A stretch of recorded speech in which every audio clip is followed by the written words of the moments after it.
Assalamualaikum and greetings to everyone. My name is Siti Aisha and today I will be presenting about hibah takaful issues and challenges in Malaysia. Before I start, it is very important for us to know and understand what does hibah means first. Hibah refers to a voluntary gift or transfer of ownership from one person, known as the donor or giver, to another person, known as the recipient, without expecting any payment or compensation in return. In simple terms, it is the act of giving something to another person purely out of goodwill and generosity. The word hibah originates from the Arabic word wahaba, which means to give or to bestow. In Islamic law, hibah is highly encouraged because it promotes kindness, strengthens family relationships, and helps individuals share their wealth with others. The first issue related to hibah is the legal recognition and enforceability of hibah in civil courts. Although hibah is recognized under Islamic law and is widely practiced among Muslims, challenges may arise when it comes to enforcing hibah through the civil legal system.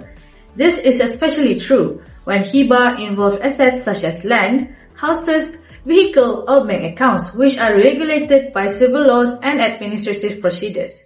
Under Islamic law, a hibah can be considered valid if the essential elements are fulfilled, including the donor, recipient, the gifted property, and offer and acceptance of the gift.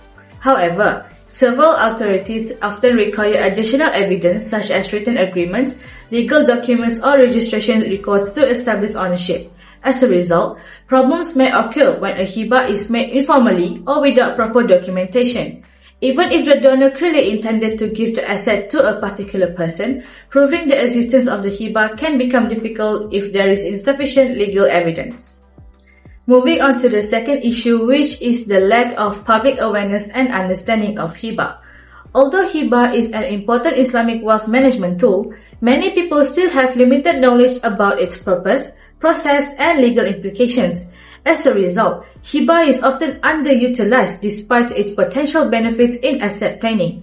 One common problem is that many individuals confuse hibah with other Islamic wealth distribution instruments such as faraid, wasiyah, and trust.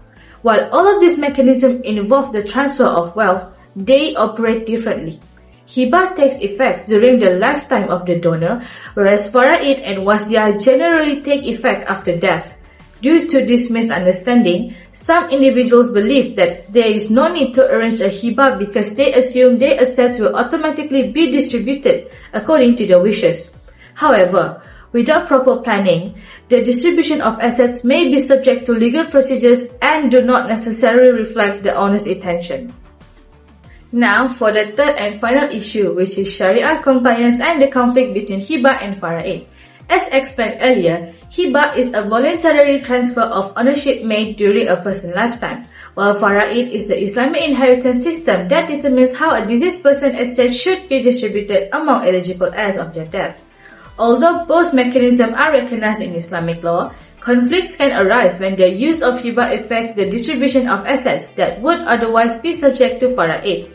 This is because assets that have been validly transferred through hibah no longer form part of the deceased person's estate. As a result, some family members may feel that hibah has reduced their share of inheritance under the faraid system. In certain situations, hibah may be perceived as a method of favoring specific heirs or indirectly avoiding the prescribed inheritance distribution established by the Islamic law. To conclude, hibah plays a significant role in Islamic wealth management by allowing individuals to transfer ownership of their assets during their lifetime in a manner that is both practical and Sharia compliant. Despite these challenges, hibah remains a valuable mechanism for protecting family welfare, facilitating the smooth transfer of assets, and reducing the likelihood of inheritance disputes. With proper legal documentation, increased public education, and adherence to Sharia principles, hibah can serve its intended purpose effectively while preserving the harmony within families. Therefore, greater awareness and careful implementations of hibah are essential to ensure that it continues to benefit individuals, families, and society as a whole. Thank you.